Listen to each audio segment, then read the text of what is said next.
Welcome to Spiritual Psychology. My name's Renee LaValle McKenna, and I bring my 30-plus years as a recovering addict and ex-crazy person turned therapist and shamanic healer to bring you snackable teachings on spirituality, psychology, and all things personal growth. And today I want to talk about conflict, creativity, and chaos.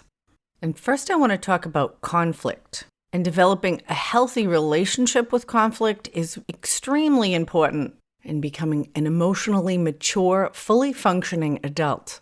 Most people, in my experience, are rather conflict avoidant, although there are absolutely people who are conflict seekers. And conflict seekers can often take advantage of conflict avoiders by leveraging the power that they have by kind of dangling the fear of conflict of those who are conflict avoidant and using that threat of conflict as a way to get what they want. There's nothing inherently wrong with being conflict avoidant. In fact, I think it's built into our system to seek peace and safety and continuity in our life. And it's notable that in history, as it's taught in the white Western world, most of the change makers and great leaders have been conflict seekers. And conflict is often necessary to create positive, constructive change. And if we look at the famous people in Western human history, many of them were generals and war heroes. Alexander the Great, Julius Caesar, George Washington, John F. Kennedy was a war hero. And not all conflict is about violence or power seeking. Moses led the Israelites out of slavery in Egypt. The central teaching of death and rebirth through the crucifixion and resurrection of Jesus Christ was catalyzed by his conflict with the money changers in the Jewish temple, abusing the sacred for their own benefit. And that central human conflict between the sacred and the selfish brought us to a new and more compassionate covenant and understanding, moving the God of kind of a distant and abstract judgment and kind of unpredictable abuse of power in the Old Testament into the more benevolent father figure God of the New Testament, transcending from an eye for an eye to the forgiveness of sins, a big developmental leap ignited by the selfless confrontation and sacrifice of Jesus. Moving from the fear of the wrath of God as the motivating factor to coming to align oneself with the love of God as the transformative agent.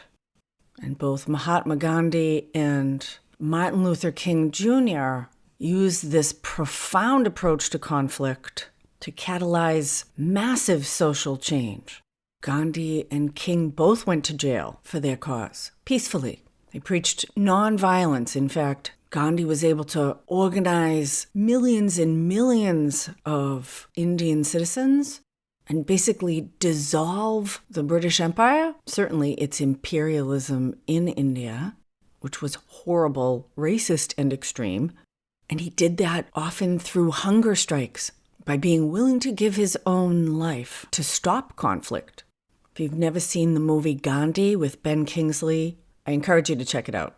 And those men were both ultimately assassinated, but they were both incredible conflict seekers in a completely selfless way for social justice, political change, and human empowerment. And I think there's a kind of healthy dynamic tension between conflict seeking and conflict avoidance. It's like a healthy balance. And we could look at any change, creativity, or personal growth in our life, individually or collectively, through this interplay or, again, dynamic tension of stability and change, of safety and conflict, of stability and creativity. And I think both dynamics are necessary, certainly on a personal level, to have a healthy, fulfilling life. But really, it seems to be a structure that's repeated throughout the material world. We can see this active interplay of stability and chaos, of predictable patterns or structure, and random components that seem to keep the whole thing moving. We watched this really interesting YouTube where this guy simulated evolution through this really complex computer program. These simulations are on the YouTube channel of David Randall Miller.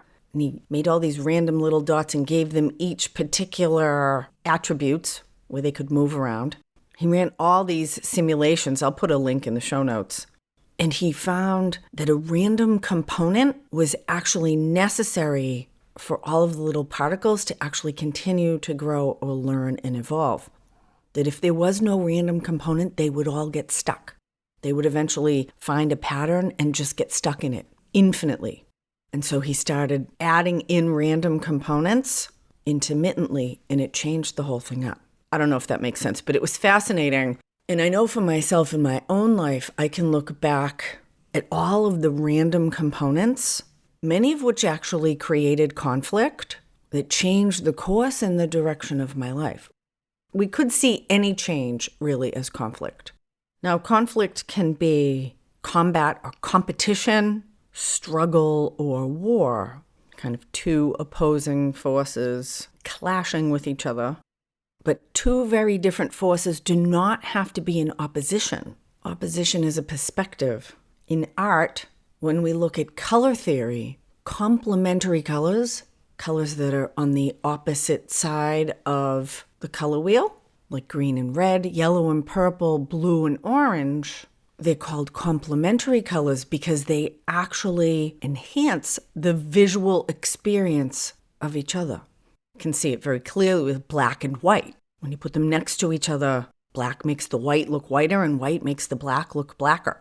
Same is true for blue and orange.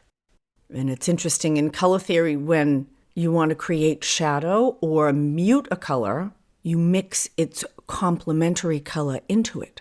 So if I want to tone down a yellow, I add a little purple in there. And so from a different perspective, what's conflicting can actually be complementary.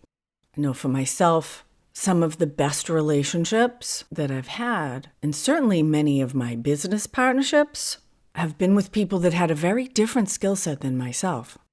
I'm kind of a creative, chaos visionary person.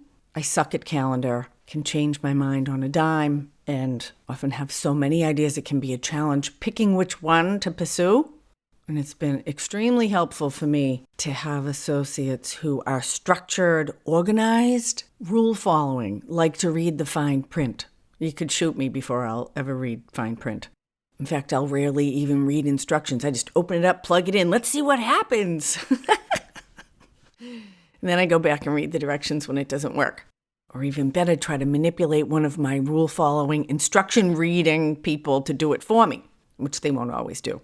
And this is very common in relationships, where partners with opposite skill sets will come together, where one partner kind of values safety, stability, and security, and the other partner values risk and novelty and creativity. And if they learn how to work together and appreciate what each of them brings rather than be terrified or traumatized by it, they can actually stimulate each other to grow in their more underdeveloped area. That the security-focused person can become more flexible, and that the novelty-oriented person can implement more structure. I did a podcast on this risk-safety continuum, number 88, the biology of risk, if you're interested in that. And this combining or interplay of different components, they don't always have to be opposites, is really the ground of creativity. Taking what is already present and combining it in new and different ways. And it's interesting to think about the relationship between creativity and chaos, and a certain amount of chaos or being willing to move into the unknown is necessary for true creativity. Because true creativity is creating something new. And if it's new, it's unknown. And so we have to be willing to go into the unknown in order to create something new. Because if it's already known, then it's not new. And one of the elements of being conflict averse is a fear of the unknown. And that's built into our limbic brain. When we were hunter-gatherers, moving into new territory, there might be a tiger gonna get you. You got to pay attention. When you're in the unknown, can be dangerous, but you also might stumble upon the field of ripe black raspberries, or a grove of oak trees with fat acorns, or a river filled with freshwater mussels. And this is that dynamic tension of the need for healthy conflict, a willingness to move into chaos so that new things can be created. And there needs to be a certain amount of structure and stability in that conflict, chaos, creativity process. Otherwise, it dissolves into anarchy. Structure is necessary. Repetitive patterns are imperative, but they have to have novelty within them. The sun rises and sets every day, but it rises and sets at a different time. And not only a different time for me, but actually a different time for every location on the globe. Life is this incredible blend of predictability and incredible novelty that literally every moment, every day is different. Completely unique. I taught elementary school art for 13 years, and one of my favorite formats for an art class was to show the kids the artwork of some particular artist, teach them how to use a particular kind of material, whether it was chalk, pastel, paint, clay, pencil drawing, and allow them a couple of choices, either different colored papers they could use, different things they could collage or add in. You got to keep it simple. There's one or two random components and tell them to make art inspired by that artist. So they were taking kind of a known entity, which is the stable piece, the work or inspiration of an artist, something that's already known, and they could create their own random components of the materials, and each of those pieces of art would be completely different. It is so exciting to actually engage in the creative process and to see the products of it. Now, invariably, a couple of the kids would get completely frozen because the creative process was excruciating for them. And they were so afraid of creating chaos, they could create nothing. And then they were the kids on the other end of the spectrum that would just mix all the materials together and make a mess. But over time, after they made a mess enough, and I would often give those kids, make another one, make another one, make another one, here, keep giving them pieces of paper, something interesting would come out. Not always.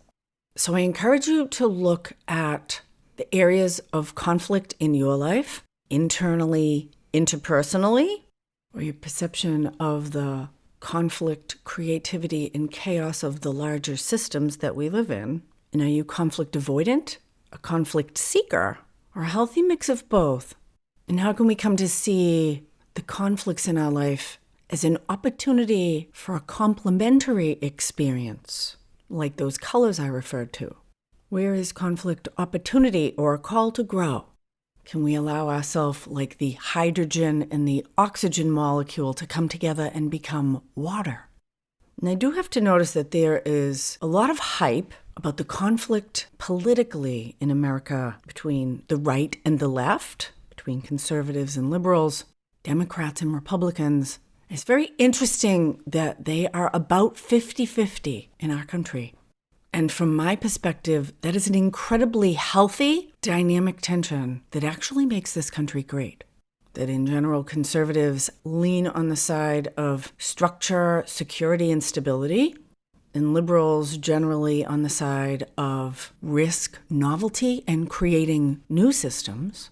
And I'm going to say that both of those are necessary to actually support each other. And when I was lead of Women's March San Francisco in 2016, it was my great hope that those two factions might come to appreciate the complement that they offer to each other. But I guess that's part of the elemental conflict that continues to drive us forward toward creativity, perhaps toward chaos. We have to continue to move into the unknown future to find out. Thank you so much for listening. If you listen on Spotify, please leave me 5 stars or a good review on iTunes. Deep appreciation to my supporters on Patreon. And if you'd like to connect with me directly for any podcast topics you'd like to hear about, or to learn about the spiritual experience groups that are actually fairly quickly growing. We're doing weekly 1-hour small groups where we actually do spiritual practice together in a safe and sacred space, sharing deeply and confidentially with each other. If you'd like to learn more about that, send me a DM on Instagram at Renee LaValle McKenna. If you want to find out how spiritual psychology might benefit you in your life or learn about my mentorship program, shoot me an email, info@reneemckenna.com. We're starting to work on the digital course to complement my book, Allies and Demons, Working with Spirit for Power and Healing. Very exciting. And I'll tell you a secret, I'm actually starting to write a Netflix series based on my book as well. The Adventures of a Shamanic Practitioner in Non-Ordinary Reality with her amazing clients. All based on real life stuff. We'll see what happens with that. Wishing you a healthy blend of stability, chaos, and creativity in your own life.